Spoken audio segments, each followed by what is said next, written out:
और वो इतनी बोल्ड स्टेटमेंट्स वो करते हैं कि कल से डेवलपर्स की ज़रूरत ही नहीं रहेगी और एआई ही आपको हर चीज़ करके देगी। बिल्कुल। लेकिन वो अंडरस्टैंडेबल है कि वो उनका बिजनेस भी है, उनकी मजबूरी है ये स्टेटमेंट्स देना।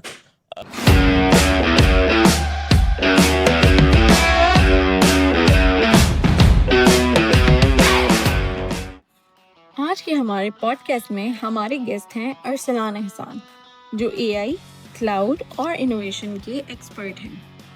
अरसलान फोर्ब्स टेक्नोलॉजी के काउंसिल मेंबर भी हैं।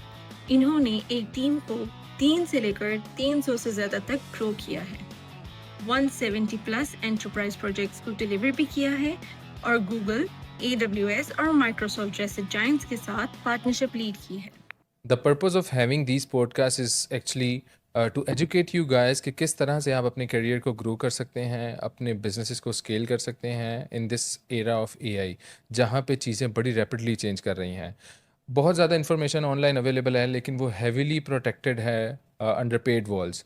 तो मैं इन पॉडकास्ट के थ्रू इंडस्ट्री लीडर्स को बुला के वो सारी बातें जो किसी के पेन पॉइंट्स हो सकते हैं और किसी को हेल्प कर सकते हैं स्केल करने में, वो उनसे पूछूंगा और उनसे उनके एक्सपीरियंसेस पूछूंगा कि किस तरह से उन्होंने अपने बिजनेसेस को, अपने करियर्स को ग्रो किया और चीज़ों को अपसेल किया। क्योंकि when I was starting my agency, तब ये चीज़ें बड़ी इजीली अवेलेबल नहीं थी, मुझे गाइड करने वाला मेंटर कोई भी नहीं था। तो मैं ये ख्वाहिश करता हूँ कि इन पॉडकास्ट से एटलीस्ट कुछ लोग फ़ायदा उठा सकें, जो बातें इंडस्ट्री लीडर कर रहे हैं उनको किसी तरह अपनी ज़िंदगी में इम्प्लीमेंट कर सकें। इम्प्लीमेंट एग्जीक्यूशन एक बड़ा इंपॉर्टेंट स्टेप है। काइंडली आप इसको देखने के साथ साथ ये देखें कि किस तरह से आप इसको अपनी लाइफ में एग्जीक्यूट कर सकते हैं। I am completely doing this non commercial, non profit. मेरा कोई मकसद नहीं है कि मैं आपको कोर्स बेचूं, सोली पर्पज़ ये है कि किसी तरह लोग इससे बेनिफिट उठा सकें। I hope this will be valuable for you to watch this podcast. Thank you जी। अस्सलाम वालेकुम। मेरा नाम मतीन है, मेरे साथ आज को होस्ट डॉक्टर अदनान है और हमारे गेस्ट अरसलान एहसान हैं, जिन्होंने मल्टीपल कंपनीज़ को फाउंड किया है और इनको स्केल किया है। आज की इस एपिसोड में हम इनसे पूछेंगे कि किस तरह एआई का लैंडस्केप ग्लोबली चेंज हो रहा है और किस तरह से स्टूडेंट्स, यंग एंटरप्रेन्योर्स और एजेंसी ओनर्स इससे बेनिफिट ले सकते हैं। जी अस्सलाम वालेकुम अरसलान। वालेकुम अस्सलाम, थैंक यू कैसे सो हैं मच आप? Mateen. I am good, how about you? जी अल्हम्दुलिल्लाह। नाइस। अच्छा अरसलान, बताएं कि ये जो जिस तरह से एआई का लैंडस्केप इस ट्रांजिशन फेज़ में है, आप क्या समझते हैं कि ये एक थ्रेट है या एक न्यू अपॉर्चुनिटी है? इसमें दोनों पर्सपेक्टिव आते हैं आई गेस। चेंज तो हमेशा यूएस, सिलिकॉन वैली, वहाँ से मोस्टली चीज़ें इवॉल्व होती हैं। आई वाज देयर, अभी रिसेंट ट्रिप वहाँ से वापसी हुई है मेरी। और मुझे लगता है कि AI is more of a threat अगर हम उसे आज की डेट में देखते हैं। और जब हम थ्रेट की बात करते हैं तो क्यों थ्रेट है? क्योंकि इससे इंडस्ट्री की सारी डायनामिक्स चेंज हो रही हैं। When we speak about changing the dynamics, right, so that means like हर वो सेस कंपनी जो कि पहले एक ट्रेडिशनल वे के अंदर चीज़ें कर रही थी, अब वो एआई को अडेप्ट करते हुए सारे काम कर रहे हैं। They are utilising it extensively. और उससे बहुत सारे जो सेस स्टार्टअप्स हैं वो भी बंद हो रहे हैं। जब वो सेस स्टार्टअप जो है वो बंद होते हैं तो उसका, चूंकि हम उन सेस को सर्विसेज प्रोवाइड कर रहे होते हैं, और वो एक डायरेक्ट इम्पैक्ट है जो कि हमारी तरफ मूव होता है। एक तो वो वाला पार्ट जिसकी वजह से आई गेस चीज़ें डिपेंड कर रही हैं। मतलब अगर हम थोड़ा सा इसको अंडरस्टैंड करें ना कि एआई एक थ्रेट क्यों है, राइट, या हमें या बहुत सारे लोगों को पाकिस्तान में बैठे हुए ये एक थ्रेट क्यों लग रहा है, उसकी एक वजह ये है कि जो अमेरिकन मार्केट है जहाँ से ज़्यादा इनोवेशन या टेक्नोलॉजी जो है वो आपकी इवॉल्व होती है, वहाँ पे एआई अडॉप्शन बहुत रैपिडली मूव हो रही है।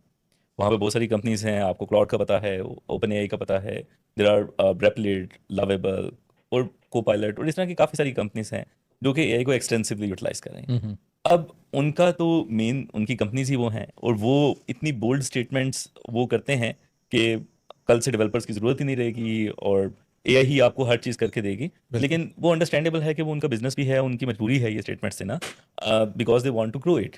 लेकिन अगर हम देखें कि क्या वो काम कर रही है, वो जो ग्रोथ है उसका इम्पैक्ट क्या हो रहा है, तो अमेरिका के अंदर मैं अभी 2 हफ्ते पहले वहाँ से वापस आया हूँ। आपको दिन में 8 दफ़ा एडवर्टीजमेंट मिलेगी जिसमें एक डॉक्टर आके बोलता हुआ नजर आएगा जी कि मैंने सॉफ्टवेयर इंजीनियर को कहा था, वो 75,000 में प्रोडक्ट बना के दे रहा था और मैंने रेपलेट से 4 दिन में वही प्रोडक्ट बना ली और उसके ऊपर बिजनेस हो रहा है। और ये सिर्फ एक ऐड है। आप वहाँ पे यूट्यूब देखेंगे, आप वहाँ पे कोई बिलबोर्ड देखेंगे, कोई गाड़ी चलती हुई आपको नज़र आ रही है, आप किसी से बात कर रहे हैं। सो ये इतनी एडवर्टीजमेंट वहाँ पे हर कंपनी के माइंडसेट के अंदर है। सो उससे शिफ्ट क्या हो रहा है? उससे शिफ्ट ये हो रहा है कि एक तो जो ट्रेडिशनल सैस बेस प्रोडक्ट्स हैं जिनके ऊपर बहुत सारे हम पाकिस्तानी, इंडियन, बांग्लादेश या यूरोपियन लोग बहुत ज़्यादा काम कर रहे होते हैं इन द सर्विसेज इंडस्ट्री।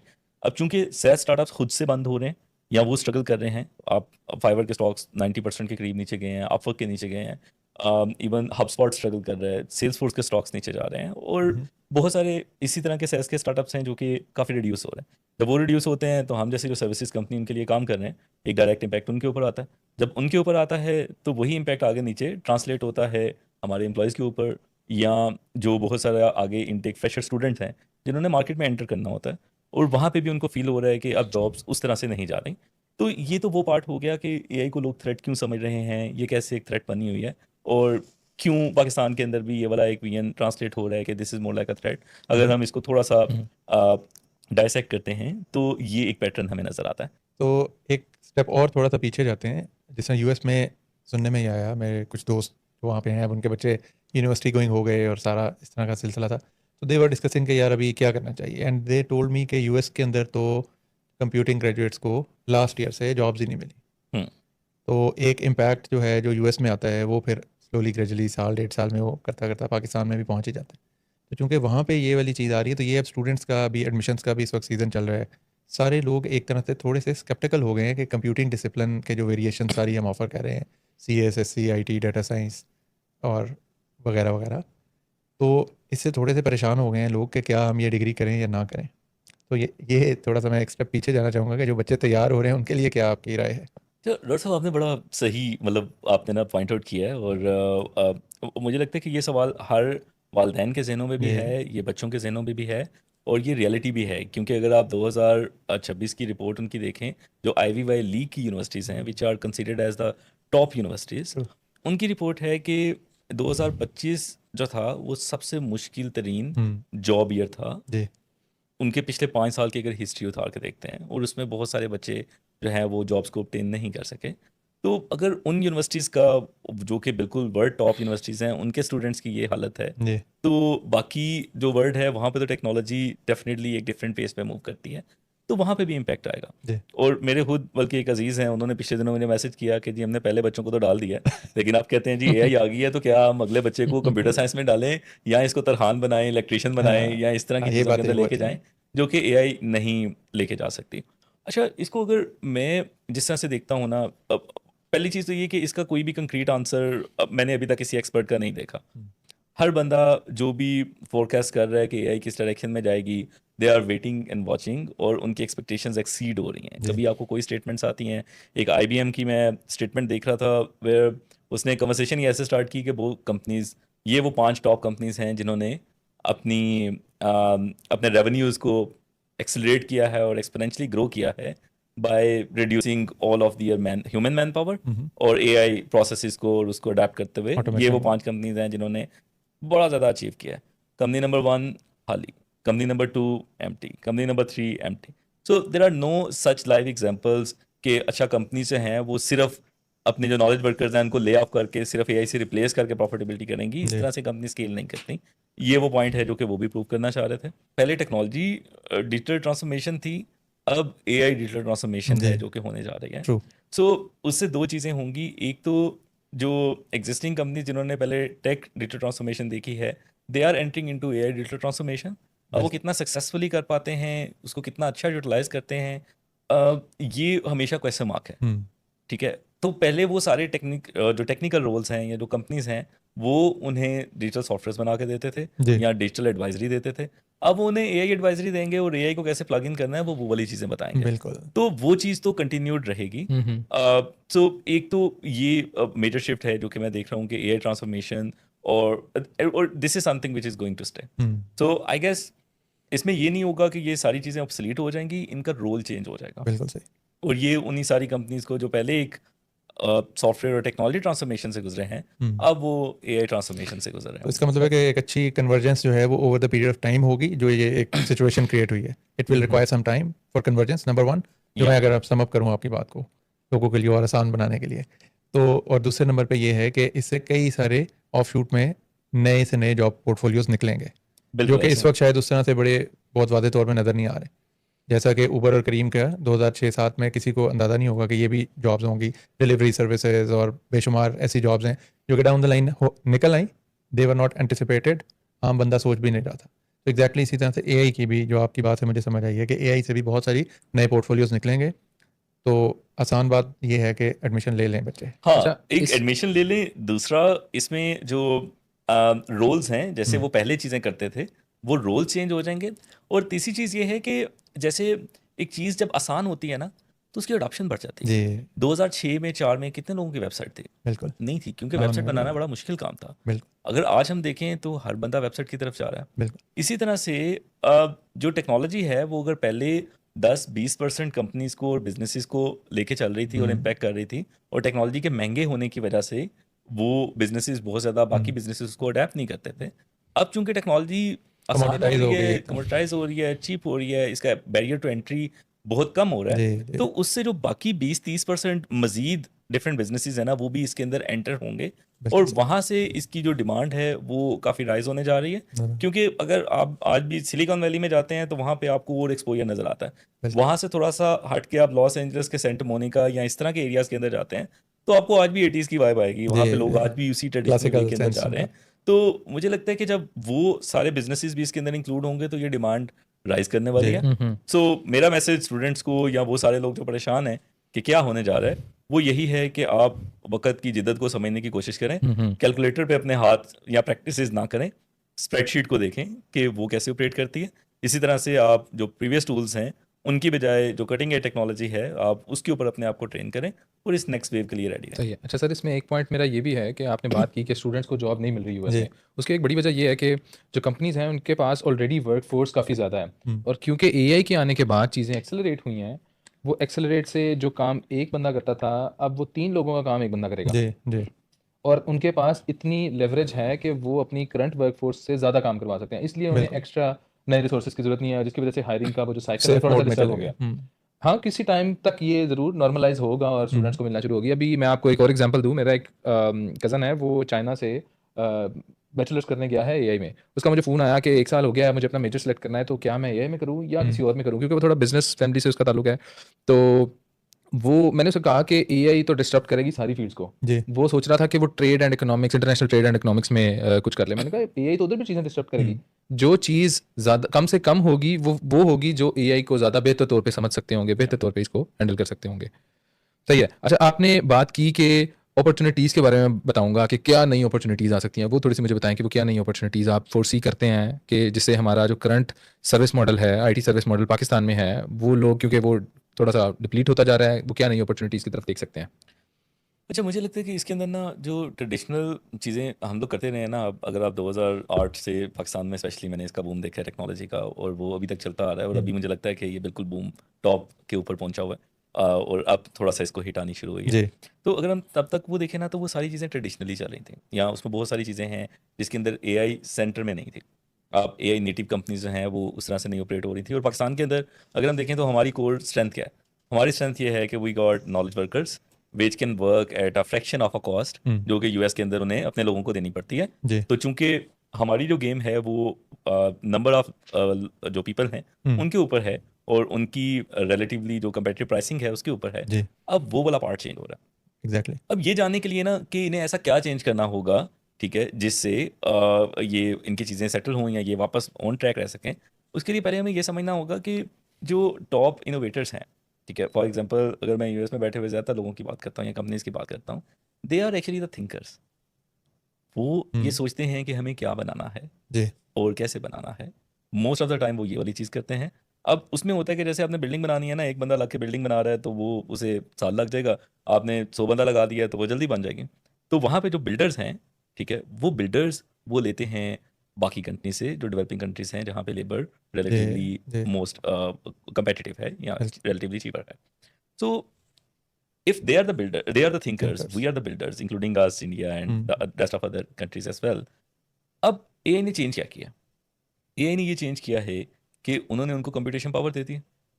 मैं वहाँ पे एक आध कंपनी के ऑफिस में गया और उनके साथ इंटरेक्ट भी किया, और वहाँ पे जो मैंने सेटअप देखा कि एक बंदा बैठा हुआ है, उसके पास 4-5 मशीन्स पड़ी हुई हैं, एंड वो हर मशीन को एज इंडिविजुअल एम्प्लॉय ट्रीट कर रहा है।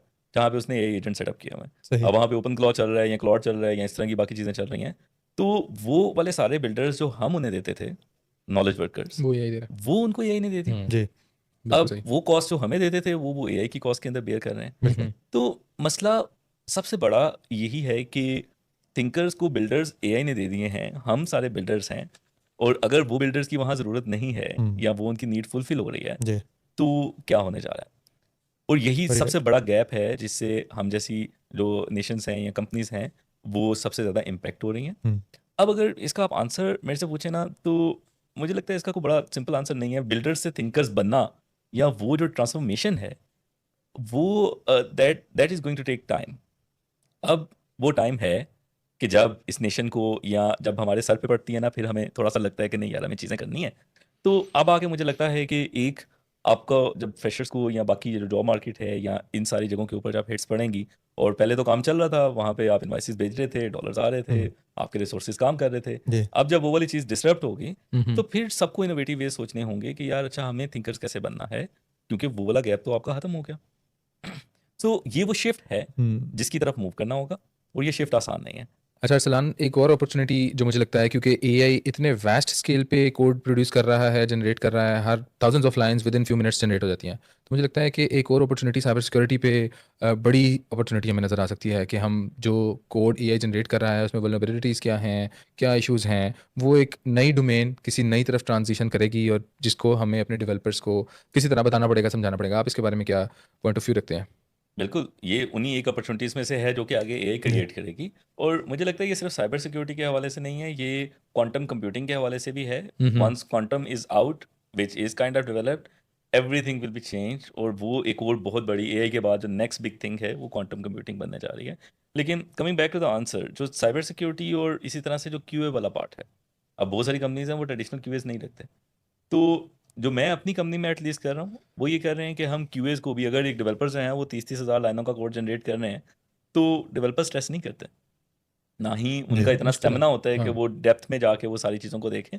तो पहली चीज़ जो मैंने की वो अपनी कंपनी के सारे क्यूएस को मैंने एआई नेटिव क्यूए बनाया। बहुत सारे टूल्स, अगर क्लॉड आपको कोड राइटिंग के लिए देते हैं, तो बहुत सारे टूल्स हैं जो कि आपको टेस्टिंग के लिए भी मिल रहे हैं, और वो ऑटोमेशन के लिए भी मिल रहे हैं, और इसी तरह से साइबर सिक्योरिटी के हवाले से भी मिल रहे हैं। सो आई गेस आपके रोल्स वही रहेंगे, सही। क्यूए वाले रहेंगे, साइबर सिक्योरिटी के रहेंगे, डेवऑप्स के रहेंगे, और उन्हें भी उतना ही एआई नेटिव बनना होगा जितने कि आपके डेवलपर्स बन रहे हैं। सही है। एंड दिस इज हाउ हम इसको सॉल्व कर रहे हैं। आप जब ये नेटिव रोल्स की बात करते हैं तो कई ऐसे रोल्स हैं जो कन्वेंशनल रोल्स ऑब्सोलीट हो जाएंगे। क्यूए उनमें से एक रोल था, क्योंकि वो जो गूगल का ग्रेविटी है, एंटी ग्रेविटी है, बड़े अच्छी तरह से वो आपकी प्रोडक्ट की क्यूए करता है, तो वो किसी तरह आपको इन चीज़ों को अडॉप्ट करना पड़ेगा एज अ क्यूए भी। तो आप क्या समझते हैं कि वो कौन सी ऐसी सर्विसेज, वो कौन से ऐसे डिपार्टमेंट्स हो सकते हैं जो सबसे पहले ऑब्सोलीट होंगे और उनको बड़ी जल्दी इस शिफ्ट में, इस ट्रांजिशन में अपने आप को अपस्किल करना है? अच्छा, मुझे लगता है कि हाँ, मतलब रोल्स ऑब्सोलीट से मुराद ये है कि उनकी डिमांड कम ज़रूर हो जाती है। ये बेहतर कर देगा। हाँ, मतलब वो लेकिन रहेगी। सो मसलन वो सारे Reform हो जाएंगे हाँ, वो। मैं अगर क्लाउड की बात करूँ, उन्होंने अपनी पार्टनरशिप लॉन्च की और उनका पोर्टल आया, और मैं बता नहीं सकता उससे ज़्यादा बगी प्लेटफॉर्म मैंने देखा ही नहीं है।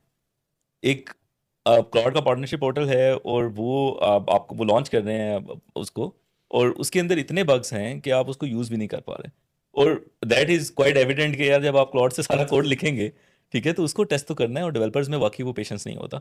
सो उसमें ये है कि आपके रोल्स कम ज़रूर होंगे, रहेंगे, लेकिन उनको अपने आप को अपडेट करना होगा। सो और दूसरी चीज़ ये कि बहुत सारी रोल्स ना आपस में मर्ज हो जाएंगे। बिल्कुल ऐसे। अब बेहतरीन हाल उसका ये है कि जो ट्रेडिशनल क्यूएज हैं वो अपने साथ स्क्रम मास्टर का रोल भी इसी तरह से चेंज हो रहा है। आपका पहला प्रोजेक्ट मैनेजर था जो कि एक एक चीज़ को डायसेक्ट करता था, स्टोरी पॉइंट्स लिखता था, डालता था, फॉलोअप्स करता था, सब कुछ करता था। अभी आप देखें, आप क्लाउड को कहते हैं, वो आपको सारी टिकट्स बना के दे देता है, और वही टिकट्स आगे इम्प्लीमेंट होके इवन प्रोड तक भी चली जाती हैं। तो बहुत सारे रोल्स ऐसे हैं जो कि आपस में मर्ज होंगे, जिसमें क्यूए अपने आप को अपग्रेड करके दे can say it more like के जी they are product owners, right, जो कि project management slash a little bit of that thinking and then product quality check उसको कंबाइन कर जी। सकते हैं। तो वो मेजर अपग्रेड्स की ज़रूरत है। और कहानी इसी चीज़ के गिर्द घूमती है कि एक काम करने के लिए पहले आपको अगर 10 रोल्स चाहिए थे, अब वो काम 3 लोग कर रहे होंगे, और वही 3 लोग हैं जिन्होंने डिफरेंट रोल्स को मर्ज करके वही चीज़ डिलीवर करनी है। तो मेरा ये पॉइंट ऑफ व्यू है कि कुछ ना कुछ या तो इनको कुछ एक्स्ट्रा सीखना पड़ेगा, या वो जो आपने रोल मर्जेंट्स वाली बात की, या उस तरफ इनको जाना पड़ेगा। मुझे भी ये लगता है कि रोल मर्जेंट्स बहुत ज़रूरी है। बहुत सारे डिज़ाइनर्स जिनकी अभी भी जॉब्स गई हैं और मेरी उनसे कन्वर्सेशन भी होती है, और मेरी उनको एडवाइस यही थी कि आपको सिर्फ एक डिज़ाइनर से थोड़ा आगे बन के, क्योंकि आप कोड भी आप खुद कर सकते हैं, आपको उसकी इम्प्लीमेंटेशन भी करनी होगी, या फिर आप एक प्रोडक्ट के थॉट प्रोसेस को समझ के जब प्रोडक्ट का डिज़ाइन बनाते हैं जी तो आप एक प्रोडक्ट ओनर वाले रोल की तरफ भी मूव जी कर सकते हैं। सो कुछ ना कुछ मर्जिंग जो है वो उन्हें डिफरेंट और रोल्स जहाँ पे उनकी स्ट्रेंथ होती है जी उसके साथ करनी ही होगी। लेकिन इसके साथ अगर आज के दौर में हम देखें तो क्लॉड जितने भी डिज़ाइन क्रिएट करते हैं ना, या बहुत सारी वेबसाइट्स अगर आप आज भी खोलें ना, डिज़ाइन कमाल होगा, लेकिन उस जैसी 200 वेबसाइट्स आपको मिलेंगी। आपको वो एक सर्टन पैटर्न है, जैसे हर राइटिंग के अंदर आपको वो लंबी डैश वाला एक पैटर्न जी नजर आता है ना, एम जो डैश बता देता है कि ये एआई है। जी इसी तरह से हर वेबसाइट के अंदर आपको जो एआई है वो अपने फुटप्रिंट्स छोड़ता है, जी जो कि कोई बहुत बुरी बात नहीं है। मतलब उसमें रियलिटी ये है कि लोग एक्सेप्ट कर लें कि हाँ ये एआई जनरेटेड है, जो कि लोग कर रहे हैं। लेकिन उससे अगर आपने डिफ्रेंसिएशन करनी है जी और अपनी एक स्ट्रॉन्ग पोजीशनिंग बनानी है, तो ये वो ह्यूमन फील है या ह्यूमन टच है जी जो कि हमेशा वहाँ पे रहेगा। जो शुरू में आपने बात की, मेरे ख्याल उसको यहाँ पे हम रिलेट भी इन अ वे कर सकते हैं कि चीज़ें कमोडिटाइज हो रही हैं इसके, और सारे लोग जो पहले उससे दूर दूर रहते थे कि ये तो हमारी रीच में है ही नहीं, फाइनेंशियली हम इसे वाइबल नहीं है हमारे लिए, Yep. वो सारे क्लाइंट्स भी, पोटेंशियल क्लाइंट्स, कमोडिटाइज होने के बाद इस चीज़ को इस्तेमाल करेंगे, तो काम का स्केल भी बढ़ जाएगा लेकिन दाम का स्केल कम हो जाएगा। अच्छा, इसमें इसी तरह से है कि वो क्लाइंट जिसको अगर एक custom website with all the portals और बाकी चीज़ों के साथ हम पहले $10,000 $15,000 कोट करते थे, जी अब 1000 से ज़्यादा हम कर नहीं सकते। जी जी जी और दूसरी चीज़ ये कि पहले आप एक प्रोजेक्ट पे 5 लोग लगाते थे और उन्होंने कोई भी इम्प्लीमेंटेशन करनी है, वो 6 महीने 8 महीने चलती रहती थी, और 8 महीने का आपके पास वॉल्यूम जब इकट्ठा होता था तो वो इटसेल्फ डील का साइज़ काफ़ी बड़ा हो जाता था। अभी वही चीज़ आपकी 4 हफ्ते में 3 हफ्ते में हो जाती है, और आपको वो साइज़ छोटा हो रहा है, और फिर क्लाइंट भी बैठ के सोचता है अच्छा मैंने अब आगे क्या करवाना है इससे, हाँ राइट? तो बिल्कुल कमोडिटाइजेशन से चीज़ें काफ़ी डिफरेंट वो जो एक फेज़ था जिसमें हम क्लाइंट को पूरे साल का पैथवे देते थे, माइलस्टोन्स बताते थे कि इस माह इस क्वार्टर में ये चीज़ें डिलीवर हो रही होंगी, इस फेज़ में ये होगी। अब वैसा नहीं रहा। अब क्लाइंट्स को बड़ा क्विकली चीज़ें चाहिए, वो कुछ पीओसी बना के तो खुद ही आ जाता है, उसके बाद कहता है कि इसमें ये चीज़ें करके दे दें, अब आप इसके कितने पैसे ऑन द लेंगे, फ्लाई। On the fly. तो चीज़ें तो ट्रांजिशन कर रही हैं। अच्छा, मुझे बताएं कि आप अपनी कंपनी में जो हायरिंग है, नई हायरिंग है, या जॉब रोल मर्जेंट्स या जो भी बात कर रहे हैं, ये किस तरह से इस चीज़ को ट्रांजिशन इसकी कर रहे हैं? क्या रोल्स ख़त्म कर रहे हैं, या नई हायरिंग के कौन से जॉब रोल्स की कर रहे हैं? इस रियलिटी को एक्सेप्ट करना थोड़ा मुश्किल होता है कि आपकी वो टीम जिसके साथ आप काम कर रहे हैं, आपकी एक एफिलिएशन है, दे आर ब्रिलियंट पीपल, आपने इंटरव्यूज़ करके हायर करके उनके साथ काम करना शुरू किया हुआ है, आप कैसे उनको लेट गो करें, या आप मतलब उनको स्क्वीज़ कैसे कर सकते हैं, जी ये बड़ा मुश्किल काम होता है। और उसमें ज़्यादातर फाउंडर्स जो मैंने देखा है वो पहले डिनाइल में रहे हैं कि नहीं हमें ऐसा नहीं करना, लेकिन अब रियलिटी ये है, या सैड रियलिटी ये है कि अगर क्लाइंट की तरफ से काम आएगा ही नहीं उनके लिए, आप कैसे उनको देंगे? और यही वो रियलिटी है जो कि डेवलपर्स के साथ बैठ के कंपनी में 1-on-1 या ऑल हैंड्स मीटिंग हमारी एक होती है हर महीने, उसके अंदर हमने बड़ी ओपन ये सारी कन्वर्सेशन उनके साथ की कि इस तरह से हमारे फलाने क्लाइंट पे ये चीज़ हुई, सही है। फलाने क्लाइंट के साथ ये हुआ, अब ये हो रहा है, तो थोड़े होश के नाखून लें। बहुत सारी कंपनीज़ मैंने देखा है, मेरे नेटवर्क में हैं जिन्होंने 100-100 लोगों को फायर किया है। मुझे लगता है कि एक एम्प्लॉय में ना सिर्फ उसके टैलेंट के अलावा बहुत सारी ट्रेड्स होती हैं, जी राइट? अगर आपने किसी के साथ अच्छा काम करना है ना, तो वो बहुत सारी ट्रेड्स वो हैं जो कि आपका एक रिलेशनशिप जब उसके साथ बिल्ड होता है और वो आपकी कंपनी के डीएनए को ओन करता है, तो टेक्निकल स्किल्स या ये वाले स्किल्स वो हैं जो बहुत सारे सिखाए जा सकते हैं। जी इनकी आप इनेबलमेंट कर सकते हैं, कुछ जगहों पे फास्ट कर सकते हैं, कुछ जगहों पे स्लो होती है। लेकिन जो बाकी पार्ट है ना आपका कल्चरल डीएनए जो वो ओन करते हैं, वो न्यू रिसोर्सेज को हायर करके उनको देना, दैट इज़ अ पेन। और फिर चैलेंज ये है कि अच्छा आपने निकाल दिया लट से सबको, तो मार्केट में भी तो वही है ना जी यार, जी जी आप उनको ला के फिर उनको भी तो सिखाएंगे ही। और मेरे ख्याल है एक बड़ा अच्छा स्ट्रॉन्ग ऑर्गेनाइजेशनल कल्चर भी इस्टेब्लिश हो जाता है, ये जो अपस्किलिंग वाली चीज़ है, इससे एक अच्छा बॉन्ड बन जाता है और ओनरशिप का लेवल और ज़्यादा बढ़ जाता है एम्प्लॉयज़ के लेवल पे। अब अगला रेलेवेंट सवाल जो इससे बन रहा है वो ये है कि ये सारी एनेबलमेंट बिजनेस लाने में कैसे मदद कर रही है? अच्छा, जब हम बिज़नेस लाने की बात करते हैं ना, तो मैं अभी अपनी कंपनी को टेकएक्स में एग्जिबिट कर रहा था, लंदन टेक वीक के अंदर भी हमने रिप्रेजेंटेशन की है। ये वो प्लेटफॉर्म है जहाँ पे बिल- आपको कुछ 100 200 400 और कंपनीज नज़र आती हैं, और अगर आप वहाँ पे जाएंगे ना तो सबकी जो पिच होती है ना कि अच्छा, मतलब स्पेशली यहाँ से अगर मैं अपनी सर्विसेज इंडस्ट्री की बात करते हैं, जी तो वो एक ही होती है जी हम बंदे देते हैं आपको, उसमें रिसोर्स टैलेंटेड है, ऑगमेंटेशन रिसोर्स ऑगमेंटेशन है, वो आपको कर देते हैं, तो वो पिच लाइन काइंड ऑफ उस तरह की होती है। लेकिन अगर वहाँ पे आप देखें तो क्या वो जो लाख बंदा आके उन्हें सेम चीज़ दे रहा है, क्या वो उनकी डिमांड है? नहीं, आपको ये देखना होगा, आपको ये रीड करना होगा कि उनकी डिमांड क्या है। सो पहली चीज़ तो ये कि उनको एआई का फोमो है। हर फाउंडर के बोर्ड के ऊपर बोर्ड मेंबर्स का प्रेशर है कि वो बल्कि फाउंडर्स को कॉल करते हैं बोर्ड मीटिंग्स के अंदर और आके कहते हैं यार एक्सप्लेन करो तुम एआई को कैसे यूज़ कर रहे हो जी ऑर्गेनाइजेशन के अंदर। जी जी मैं एक सीटीओ के साथ काम कर रहा हूँ, he is a 35 years experience CTO and exceptionally well in technology. और वो मुझे कहता है यार मेरे बोर्ड ने मेरा दिमाग खाया हुआ है, वो कह रहे हैं कि यार मुझे ये एजेंटिक एआई यहाँ पे लगा के दो, ठीक है, और उसका यूज़ केस नहीं भी बनता बट दे वांट कि जी ये कंपनी स्केल करती हैं तो आपने इस तरफ जाना है। तो आपको ये देखना होगा कि जो आपकी ट्रेडिशनल पिच लाइंस हैं जी कि जी हम आपको चीप रिसोर्सेज देते हैं, कम कॉस्ट पे देते हैं और क्वांटिटी में देते हैं, वो तो काम नहीं कर रहे। आपके एक्सपीरियंस में आपने कई कॉर्पोरेट्स और ग्लोबल जायंट्स के साथ काम किया हुआ है, तो थोड़ा सा वो भी बताएं कि यहाँ के स्टार्टअप्स, यहाँ की कंपनीज ग्लोबल जायंट्स को कैसे रीच आउट कर सकती हैं और कैसे उनके लिए कुछ सर्विसेज का मॉडल लेके आ सकती हैं आफ्टर दिस एआई ट्रांजिशन। मतलब हम प्राइमरली ये बात कर रहे हैं कि जो एंटरप्राइज क्लाइंट्स की हम बात कर रहे हैं, राइट, स्टार्टअप्स, एसएमईज, दो चार लोगों की कंपनी, और उनके साथ तो बहुत सारी एजेंसीज हमारी काम करती हैं। लाइक ऐसा हमारी मेजॉरिटी 80 to 90% ऑफ इंडस्ट्रीज ऐसी ही हैं जो कि स्टार्टअप्स और एसएमईज के साथ काम कर रही हैं with the smaller team size. जी मैं कुछ कंपनीज को जानता हूँ पाकिस्तान के अंदर, उन्होंने B2B ट्रांजिशन करने की कोशिश की, they spend millions of dollar and they fail to do that, still they are struggling. This is the most difficult thing to make it happen actually, जो कि मैंने भी अपने करियर के अंदर देखी है और इस तरह की ट्रांसफॉर्मेशन देखी है। और उसकी एक रीज़न ये है कि कंपनीज चलती हैं फाउंडर्स के विजन पे। फाउंडर्स कितने हंग्री हैं, फाउंडर्स कितने ओपनली सोचते हैं और उनका विजन कितना ब्रॉड है। अगर और मुझे लगता है कि सबसे बड़ा बैरियर जो कंपनीज को स्टॉप करता है ना from entering into this small startups और एजेंसीज टुवर्ड्स दैट इंटरप्राइजेस, वो बैरियर फाउंडर की, जो भी लोग टॉप पे बैठे हुए हैं उनका अपना प्रॉब्लम स्टेटमेंट है, ठीक है। ठीक एक सबसे बड़ा बैरियर मुझे ये नज़र आता है। अब दूसरी चीज़ अगर हम बोले ना कि क्या क्यों जाना चाहिए इंटरप्राइजेस की तरफ, एक वो कंपनी जो स्टार्टअप्स के साथ काम करके $5-6 मिलियन कमा रही है, उसको क्यों जाना है कि वो इंटरप्राइजेस के साथ जाके सरखपाई करे, जिनका सेल्स साइकिल भी साल का है, आपको सेल्स एक विन करने के लिए भी अच्छी खासी इन्वेस्टमेंट करनी है, जी इतनी टीम आपको लगानी है, भाई you should go for it.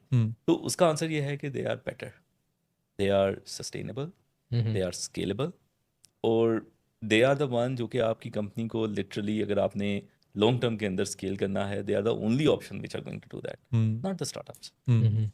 इसका मतलब ये है कि जो कन्वेंशनल पाकिस्तान में आईटी का सर्विस मॉडल है कि the more cheaper you are the more you will sell, वो एंटरप्राइज में और कॉर्पोरेट में नॉट एट ऑल। नहीं चलेगा। उसमें आपको एक अपनी क्रेडिबिलिटी बनानी पड़ेगी, आपको एक पोर्टफोलियो बनाना पड़ेगा, आपको वो लोग हायर करने पड़ेंगे अप्रोप्रिएट, जो कि वहाँ जाके टैप इन करेंगे और आपके लिए अपॉर्चुनिटीज़ के दरवाजे खुलेंगे। बिल्कुल ऐसे। और मैं इसमें एक एग्जांपल भी देता हूँ कि I know a guy who is a very good friend and he was looking forward कि अरसलान ये एक बैंकिंग का सिस्टम है और तुम्हारी कंपनी है आईटी की, मुझे इसके अंदर आके ये 8-10 यूज़ केसेस हैं, इम्प्लीमेंट कर दो।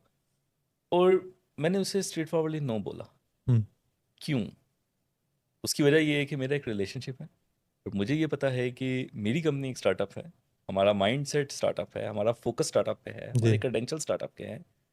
एक बैंकिंग सिस्टम पे जाने के लिए अगर मैं इस टीम को लेके जाता हूँ तो वो इट्स मेरा बाउंड टू दोस्त और मैं, फेल हम दोनों जेल में होंगे ड्यू टू डाटा ब्रीच या किसी भी तरह के और डिफरेंट इश्यूज की वजह से। So the risk are too high. तो आई गेस आपको पहले वो इंफ्रा बिल्ड करना है जी और वो माइंडसेट बिल्ड करना है, एंड बिल्कुल सही once you get the capacity then you can move over that. कि हर कंपनी जो कि नेटिव मोबाइल डेवलपमेंट भी करती थी, आज वो भी एआई कंपनी बन चुकी है। तो हम कैसे देखें या कैसे फिगर आउट करें कि वाकई ये एआई की प्रॉब्लम सॉल्व कर रही है, या क्या उनके लिए कोई वे फॉरवर्ड है, या ये बस उन्होंने इस प्रोग्रेस में अपना एक स्टेप फॉरवर्ड लिया है? अच्छा, मैं इसी का आंसर करने के लिए ना, दो तरह की एआई कंपनीज हैं पाकिस्तान के अंदर। जी एक वो हैं जो .ai की डोमेन बाय करके एआई की कंपनी बन जाती हैं बाकी सब उनका ट्रेडिशन है और उन्हें नहीं पता, सिर्फ क्योंकि एक बज़वर्ड है और उन्होंने डोमेन चेंज की और वो एआई नेटिव कंपनी बन के उन्होंने पोजीशन करना शुरू कर दिया। और एक वो हैं जो वाकई हार्डकोर प्रॉब्लम्स को सॉल्व करती हैं। और इसके अंदर जो दूसरा आपका क्वेश्चन था ना, कि हम बात करेंगे दूसरे वालों की, ठीक है, जो वाकई कोर एआई जी सॉल्यूशंस प्रोवाइड जी करते हैं।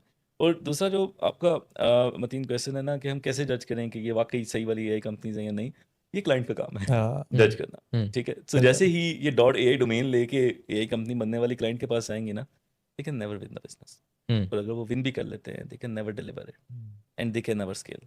तो आपने जज करना हो ना कि ये .ai डोमेन वाली AI कंपनी है या दूसरी कंपनी है, तो आप उनका रेवेन्यू या उनकी क्रेडेंशियल्स या केस स्टडीज जी उनको देख के आप क्विकली डिफाइन कर सकते हैं सही है कि ये कौन सही है। है। अच्छा, मैंने ये जो बात की थी कि उसे क्यों जज करना चाहिए, मैंने स्टूडेंट पर्सपेक्टिव से बात की थी, ओके, क्योंकि हर कोई ये इंजीनियर है, हालांकि प्रॉम्प्ट हाँ, इंजीनियर हैं that's लेकिन ये right, अपने आप को ये इंजीनियर कह रहे हैं। हाँ, तो स्टूडेंट को या किसी यंग एंटरप्रेन्योर को, यंग एंट्रेंट को इस पर्टिकुलर चीज़ को डिफरेंशिएट जज डेफिनेटली। करना और तो डिफरेंशिएट उन्हें ये करना। देखना है कि इस कंपनी के यूज केसेस कैसे हैं, हम्म, इस कंपनी के क्लाइंट्स सही कैसे हैं, सही। और जो इनके अंदर जो इनका टैलेंट बैठा भी हुआ है, उस टैलेंट की क्या डिटेल्स हैं, हम्म और that makes it quite evident कि ये किस तरह की है। अब जब हम ओके, सो लेकिन ये ट्रांजिशन सबको करनी है, जी ये ट्रेडिशनल वालों को भी करनी है, क्योंकि इसके बिल्कुल बगैर तो वो गुजारा आपने नहीं है, पहले ही कह ट्रेडिशनल दिया कंपनीज आर डाइंग, और आपने बड़े अच्छे राइट। मीन्स भी बताए उसके के हाँ, सो अब मैं अगर बात करूँ ना कि AI कंपनीज क्या कर सकती हैं, हम्म तो पहली चीज़ तो ये कि देखो, जो हमारी ट्रेडिशनल कंपनीज का प्रॉब्लम है ना, कि उन्हें डिमांड मिल रही है AI की और उन्होंने जाना है AI वाली साइड के ऊपर, तो जो बाहर जितने थिंकर्स बैठे हुए हैं उनका भी ये प्रॉब्लम है, और वहाँ पे भी बहुत सारी कंपनीज हैं, बहुत सारे बिजनेसेस हैं, जो कि अपने बिजनेस में इतना हेड डाउन होते हैं कि उन्हें नहीं पता कि लेटेस्ट इनोवेशन को कैसे अडेप्ट करना है। ये चीज़ें बताने के लिए भी उन्हें लोग चाहिए, हम्म ठीक है। अब वो लोग अगर US से होंगे तो उनकी फिर वही कहानी है, वो जी $10,000 पर मंथ लेंगे, जी और वो भी बेयर मिनिमम है, बिल्कुल ठीक है। और अगर वो लोग यहाँ से होंगे तो उनका वही काम उनको $4,000 में मिल ठीक जाएगा, या 3 में मिल जाएगा, या 6 में मिल जाएगा, राइट। तो दैट मीन्स कि वो जो डिमांड एंड सप्लाई वाला जो गैप है, या वो जो वो जो हमारा, ट्रेडिशनली एग्जिस्ट करता था बिल्कुल, वो उसी पे वापस अभी भी एग्जिस्ट करेगा, उस लेवरेज को हम आज भी यूज़ कर सकते हैं, हम्म, लेकिन वो शिफ्ट वही है कि ये एक बैड पैच रहेगा, जी ये सारे बिल्डर्स थिंकर्स में कन्वर्ट होंगे, सही है। ये उन नीड्स तक पहुंचेंगे, हम्म, और मीनवाइल उसकी डिमांड भी इंक्रीज होगी, and then this industry is going to evolve as well, right and this is where AI will become the opportunity rather than the threat. Hmm, और जब हम बात करें कि AI कंपनीज कैसे अपने आप को बेटर पोजीशन कर सकती हैं, तो उसमें सबसे पहली चीज़ ये है कि अपस्किलिंग, हम्म जो भी लेटेस्ट ट्रेंड्स आ रहे हैं, आप सिर्फ बाकी चीज़ें नहीं करें, आप जी देखें कि भाई उनमें क्या डिमांड है, टॉप कंपनीज क्या कर रही हैं, उनके खुद अर्ली अडाप्टर्स बने। जी अगर आप अडेप्टर्स हैं, आपके क्लाइंट आपके साथ ऑलरेडी काम कर रहे हैं, आप उन्हें जाके बताएंगे यार AI में ये इनोवेशंस आ रही हैं और ये वाली चीज़ें आप करेंगे, ठीक है, तो आपका ट्रस्ट भी बनेगा, क्रेडिबिलिटी भी बनेगी, बिजनेस भी ग्रो करेगा। जबकि सही होता ये है कि हम लोग पैसे बनाने में इतना बिजी हैं कि हम कहते हैं जो चल रहा है चलता रहने जी दो, नई चीज़ों को हम उस तरह से अडेप्ट नहीं करते, जी और बहुत सारी जगहों पे क्लाइंट आके बता रहा होता है कि यार मैं अपने बिजनेस को ना आज से इस तरह से शिफ्ट करूंगा, जिसका आपको नहीं पता। अच्छा, जी, आपने अपस्किल की बात की। कोई स्पेसिफिक सर्विसेज या कोई स्पेसिफिक नीश या कोई स्पेसिफिक चीज़ आप बता सकते हैं जिसमें हमारे रोल्स को, डिफरेंट रोल्स जो कि डेवलपमेंट के हैं या QA के हैं, जो भी उनको अपस्किल करना चाहिए, जो भी नई चीज़ें आपको लगता है, जैसे एजेंटिक, आजकल एक एजेंटिक भी बज़वर्ड चल रहा है, तो हर कोई एजेंट्स बनाना सीख रहा है, ऑटोमेशन सीख रहा है। इसके साथ साथ वो क्या करंट लैंडस्केप को देखते हुए आप क्या समझते हैं, किस तरफ इंडस्ट्री जा रही है और क्या चीज़ों पे हमें अपस्किल करना चाहिए? लेकिन अपस्किलिंग के अंदर ना एक तो पार्ट आ जाता है कि यार आपने टेक्नोलॉजी वाइज अपने आप को अपग्रेड करना है, कि पहले आप अगर नेटिव एंड्रॉयड में काम कर रहे थे, तो अब आपके पास कोटलिन आ गई है, या आगे अब रिएक्ट नेटिव की तरफ चले गए हैं, तो न्यू टेक्नोलॉजी को आपने अडेप्ट करना शुरू कर दिया, ठीक है। एक तो वो वाला पार्ट है, और उसके अंदर मेरा ख्याल है कि आपको ये देखना है कि, और उसमें मेरा फॉर्मूला बड़ा सिंपल है जो हमेशा काम किया है एटलीस्ट मेरे लिए, वो ये है कि अगर आप मार्केट में एंटर हो रहे हैं ना, और आप छोटे हैं और आपने जाना है, तो आप एक नई चीज़ को पिक करें जो कि अभी इवॉल्व हुई है, वो प्रूवन है, वो वहाँ पे चल रही है, और आप उसके पार्टनर बने या उस टेक्नोलॉजी को अडेप्ट करें। जैसे अगर डेटा इंजीनियरिंग के अंदर मैं स्नोफ्लेक की बात करता हूँ, कि अगर स्नोफ्लेक का IPO हुआ है और वो इतनी बड़ी कंपनी बनी है, जी तो आप अपने पास डेटा इंजीनियरिंग में स्नोफ्लेक की कैपेबिलिटीज़ प्रिपेयर करें, और स्नोफ्लेक लॉन्च हुए भी उसको चंद साल हुए। जी तो टेराडाटा या इस तरह के जो बाकी कुछ और स्टीरियोटाइप और एकल टाइप के जो DBs हैं, या वो वाले सॉल्यूशंस हैं, ठीक है, आपको उनमें पैसा है, सस्टेनेबिलिटी है, बिजनेस है, लेकिन एग्जिस्टिंग प्लेयर्स भी बहुत हैं, जी और वो ऑब्सोलीट हो रहे हैं। बिल्कुल तो अगर स्नोफ्लेक लॉन्च होता है और वो वेरी राइट आप उसके इंजीनियर्स प्रिपेयर करते हैं, तो उसमें आप भी वहीं पे खड़े हैं जहाँ पे कोई भी एक टॉप नॉच पुरानी कंपनी है जो वहाँ पे खड़ी है। ओनली डिफरेंसेस उनके पास क्रेडेंशियल ज़्यादा होंगे, लेकिन आपके चांसेस ज़्यादा हैं, क्योंकि वो क्रेडेंशियल ज़रूर होंगे, वो अपने कामों में बिजी हैं, जी उनको जी स्नोफ्लेक अडेप्ट करने में ज़्यादा टाइम लगेगा आपकी निस्बत। बिल्कुल तो पहली चीज़ ये कि वो जो लेटेस्ट चीज़ आ रही है उसको अडेप्ट करें, और दूसरी चीज़ ये कि हमेशा इस जस्तजू में लगे रहें कि आप 10x 20x productivity by utilising the same amount of time कैसे क्रिएट कर सकते हैं। वो आपको अभी AI ने एक बड़ा अच्छा तरीका दिया हुआ है, तो उन टूल्स को अडेप्ट करें, यू विल गेट देयर। अच्छा, और आप ये जो सर्विस बेस्ड बिजनेस है, इसको कैसे फोर्सी करते हैं? क्योंकि जैसे आपने पहले बताया कि फाइवर के स्टॉक्स अपवर्क के स्टॉक्स सारे डाउन है, तो आप क्या समझते हैं कि ये सर्विस बेस्ड बिजनेस, क्योंकि जितनी आपने अपॉर्चुनिटीज़ बताई हैं ज़्यादा एंटरप्रेन्योरशिप से रिलेटेड है, तो सर्विस बेस्ड बिजनेस में कहाँ पे हम अपॉर्चुनिटी आइडेंटिफाई कर सकते हैं? मुझे लगता है कि सर्विसेज आर सर्विसेज, ये बिजनेस वैसा ही रहेगा। फर्क कहाँ आएगा कि पहले अगर 50 ग्राफिक डिज़ाइनर की ज़रूरत थी, अब शायद वो डिमांड कम होकर 10 पे रह जाए। और पहले अगर ट्रेडिशनल ग्राफिक डिज़ाइनर जो सिर्फ आपका फिग्मा वगैरह को यूज़ करके चीज़ें बना लेते थे, अब उनकी ज़रूरत होगी जो कि क्लाउड को यूज़ करते हैं या एक्सटेंसिवली वो वाली चीज़ें करते हैं। तो आई बिलीव कि रोल्स रहेंगे, उनकी शेप चेंज हो जाएगी। इसमें एक एग्जांपल ये भी हो सकती है, जैसे एसईओ का एक रोल था, वो एसईओ के रोल ने क्या करना था कि उसने बैकलिंक्स बाय करने थे, उसने अपने आप को सर्च इंजन पे किसी तरह ऑप्टिमाइज़ करके ऊपर लेके आना था। अब थोड़ा सा ये ट्रांजिशन के बाद ये एलएलएम में किस तरह से वो अपने आप को ऑप्टिमाइज़ कर सकता है कि उसकी कंपनी, उसकी सर्विसेज एलएलएम के रिस्पॉन्सेज में आ जाए। तो मतलब रोल्स जिस तरह से जी ट्रांजिशन कर रहे हैं जी इन टूल्स के साथ, हमें वो कुछ अपॉर्चुनिटी बिल्कुल आइडेंटिफाई करके दैट्स राइट। करना पड़ेगा। अच्छा अरसलान, मुझे बताएं कि पाकिस्तान में जो ज़्यादातर फ्रीलांसिंग एजेंसीज़ हैं वो काम ही करती हैं क्योंकि वो चीपर हैं, तो आप क्या समझते हैं ये पाकिस्तान की एक स्ट्रेंथ है या ये पाकिस्तान की एक वीकनेस है, ये चीपर होना? आई गेस ये स्ट्रेंथ है। देखिए, आप अच्छे हो सकते हैं, आप किसी एक बिज़नेस को सीख सकते हैं, आप सारी चीज़ें कर सकते हैं, लेकिन अगर लेट से किसी बंदे के पास जाता है और वो कहता है यार मेरे पास ये 2 चीज़ें दोनों अच्छी हैं, दोनों एक जैसी हैं। एक बंदा चाइना से बेच रहा है, एक बंदा लेट से पाकिस्तान से बेच रहा है। बायर क्या करेगा? अगर वो सेम क्वालिटी है, सेम जी चीज़ें हैं, तो बायर क्या करेगा? बायर देखेगा प्राइस किसकी कम है, हम्म वो पाकिस्तान की कम है। हम्म सिमिलरली अगर हम यूएस में, क्योंकि ज़्यादा हम डॉलर्स की तरफ देखते हैं और वहाँ पे सर्विसेज देखते हैं, मैं इसलिए एग्जांपल कोट कर रहा हूँ, वहाँ पे भी अगर उनको सर्विसेज चाहिए तो अभी वो वहाँ पे क्यों जा रहे हैं, या ज़्यादा इन हाउस की तरफ मूव कर रहे हैं, या उनके और माइंडसेट पाकिस्तान से हट के है, वो इस वजह से है कि उन्हें बेहतर चीज़ मिल रही है जी और वो सुपीरियर चीज़ अभी यहाँ पे अडेप्ट उस तरह से नहीं हुई। तो अगर वही चीज़ उन्हें यहाँ से मिलनी शुरू हो जाती है और वो उनको एक्स अमाउंट कॉस्ट करती है, यहाँ पे उनको उसका हाफ कॉस्ट करती है, तो चीपर तो बहुत बड़ा एडवांटेज है और हम्म, ये मेरा ख्याल है रहेगा। हाँ सही और बात इसी पे हम ओवर द इयर्स कैपिटलाइज भी करते आ रहे दैट्स हैं राइट। हाँ, और it is working for it's a everyone. Blessing. हाँ इट्स और ब्लेसिंग। लाइक आप जितने पैसे में आप यहाँ पे एक महीना रहते हैं हाँ या एक साल रहते हैं, आप यूएस में एक महीना हाँ उसमें नहीं सरवाइव कर सकते। हाँ ठीक है, तो ये एक टैलेंट हमें being Pakistanis we are blessed about it. चलिए एक एकेडमिक्स के पॉइंट ऑफ व्यू से एक आखिरी सवाल आपसे पूछते हैं, वो ये है कि इस सारे चेंजिंग लैंडस्केप में जो हम डिग्रीज करवा रहे हैं और जो एजुकेशनल ऑफरिंग्स हैं उनके अंदर क्या चेंजेस आप फोरसी करते हैं, या मशवरा जिस तरह हम अपने बोर्ड्स में बुलाते हैं ना, इंडस्ट्री एक्सपर्ट्स को बुलाते हैं कि आप मशवरा दीजिए, HEC भी अपनी मीटिंग्स में बुलाते हैं, तो आपका इस एंड से क्या मशवरे हैं जो कि आप अपने तजर्बे से दे सकते हैं? अच्छा, मुझे लगता है कि वो जो ट्रेनर्स हैं ना, सबसे ज़्यादा पाकिस्तान के अंदर वो टाइट स्पॉट के ऊपर हैं। हम्म, इसकी वजह ये है कि वो जावा जो हमें तब पढ़ाई जाती थी, आज भी कोर्स के अंदर वही जावा है। जी जी राइट, अनफॉर्चुनेटली आज भी बच्चे अनफॉर्चुनेटली वही पढ़ते हैं। जी और एक स्टडी है कि इवन अगर MIT के भी लोग हैं ना, 4 साल की वो BS की डिग्री करके बाहर निकलते हैं ना, तो जो उन्होंने वहाँ पढ़ा हुआ है वो भी बहुत हद तक ऑब्सलीट हो गया होता है या उसकी डिमांड चेंज हो गई होती है by the time they get into industry. जी येट कि हमारे जितने ट्रेनर्स हैं उन्होंने जो 1990 में अपनी डिग्री से पढ़ा था वो उसी को आगे पढ़ा रहे हैं, या बहुत सारे कोर्सेज के अंदर अभी बहुत सारी चीज़ें उस तरह की हैं, तो बिहाइंड तो हम ऑलरेडी हैं। जी लेकिन एक जो की डिफरेंस है ना, वो अगर आप देखेंगे कि जो जो यहाँ पे और जो बाकी यूनिवर्सिटीज़ के अंदर आता है, कि आप जो भी टॉप उनके साइंटिस्ट देखते हैं जो टॉप कंपनीज में जा रहे हैं या इवन टॉप कंपनीज बना रहे हैं, उनके एकेडेमिया से निकलेंगे। उनके बहुत सारे ऐसे प्रोफेसर्स हैं जो कि एकेडेमिया के अंदर दे आर नीलिंग इट, लेकिन they are part of the industry. So मुझे ये लगता है कि ट्रेनर्स को अपने आप को जो भी रेलिवेंट जिस भी चीज़ को वो ट्रेन कर रहे हैं उसकी इंडस्ट्री के अंदर रहना होगा। अगर वही चीज़ें हैं, मतलब जी हमने जो पढ़ा है, इंडस्ट्री गैप। अगर हम इंडस्ट्री के अंदर नहीं आते, हम क्लाइंट के साथ काम नहीं करते, वो जो एक्सपीरियंसेस जी हैं या वो टेक्नोलॉजीज जो हम डेली अपडेटेड उनके अराउंड होते हैं, राइट, अगर वो ना हों तो हम कहाँ खड़े हों।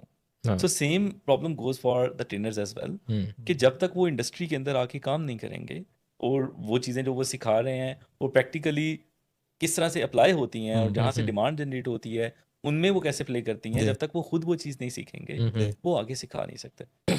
और वैसे मुझे ये लगता है कि ये जो जनरेशनल शिफ्ट भी आ रहा है एकेडेमिया में, अब जो लोग, हम भी पुराने होते जा रहे हैं, लेकिन जो हमसे पुराने लोग हैं वो जब उनका ज़रा माइंडसेट ज़रा और तरह का है, क्लासिकल, बगैर किसी पे एतराज़ किए हुए, लेकिन वो माइंडसेट अब नए लोगों में जब आएगा तो उसमें प्रोग्रेशन थोड़ा और बढ़ जाएगा जरूर। और उससे आगे फिर और, तो मुझे लगता है कि हमारी जनरेशन जब टेक ओवर करेगी तो निस्बतन बेहतर मामलात हो जाएंगे इंशाल्लाह। बिल्कुल ऐसे ही है। मुझे ये लगता है कि मेरे जो करियर का स्टार्ट हुआ था ना, वो एंड्रॉयड डेवलपमेंट में से हुआ था। मैंने एक गेम बनाई थी जो बड़ी पॉपुलर गई थी और वहीं से मुझे जॉब मिल गई early during my university days, जी। और उसका क्रेडिट मेरे टीचर को जाता है।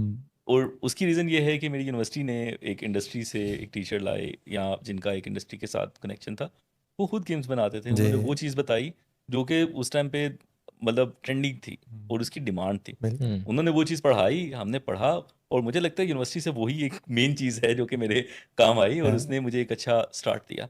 तो आई गेस ये जो कनेक्शन है इंडस्ट्री का विद एकेडेमिया, ये बहुत सॉलिड है, ये होना चाहिए। Thank you very much Arsalan, आपकी इतनी वैल्यूएबल इंसाइट्स का और नॉलेज का। I think it will help many students, many young entrepreneurs कि वो किसी तरह इससे बेनिफिट ले सकें। और बेनिफिट किस तरह से ले सकेंगे कि वो एक चीज़ सुन के उसे किसी तरह इम्प्लीमेंट करें, उसको एग्जीक्यूट करें, रादर दैन बस सुन के तो भूल गए। नहीं जी, इंशाल्लाह मेरा ख्याल है कि अब उन्हें करना पड़ेगा। हाँ, उनके पास कोई ऑप्शन ऑप्शन नहीं है कि वो सुन के इग्नोर कर हाँ, दें। अब उन्हें करना पड़ेगा और इंशाल्लाह करेंगे। आई इंशाल्लाह। Have seen that examples. It's a absolute honour आपके साथ यहाँ पे बैठना, इन मौज़ों पे गुफ्तगू करना, और अगर इससे कोई मुफीद होता है तो that would be an absolute honour. लाइए। Thank thank you you. Very Thank much. you very much.